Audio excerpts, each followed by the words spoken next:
పట్టు పట్టు అల్లి పట్టు విడవరాదు, పట్టు విడిచిన పడి చచ్చుత మేలు అని విశ్వదా విరామ వినుర వేమ అని వేమన గారు చెప్తారు. అంటే ఒకటి మనం పట్టు పడితే అదేంటని మనం చూసుకోవాలి. అది అయిపోయే వరకే ఏంటి అసలు వీళ్ళు చెప్తున్నారు ఏంటి, కూసోమంటున్నారు ఏంటి అని మనం దాని మీద ఫోకస్ పెట్టాలి. 41 days పెట్టుకోండి, అప్పుడు మీకు అర్థమవుతుంది. ఇలా మామూలుగా వచ్చినామా చేసినామా కాదు, దీన్ని చూడాలి రుచి. జిలేబీ తిన్న వాళ్ళకి జిలేబీ రుచి తెలుస్తుంది, బాలుష తిన్న వాళ్ళకి బాలుష రుచి తెలుస్తుంది. నువ్వు తింటే నాకు తెలియదు కదా. కాబట్టి ఈ ధ్యానాన్ని తప్పకుండా చేయాలి.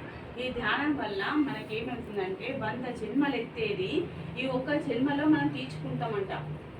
మరి ఈ ధ్యానంలో ఈ అడుగు పెట్టాలి అంటే 350 జన్మలు ఎత్తాలి అని గురువు గారు చెప్తున్నారు మనకి. ఎంత అదృష్టవంతులం, ఎంత భాగ్యం ఇది, ఎంత ఎంత సౌఖ్యము ధ్యానము.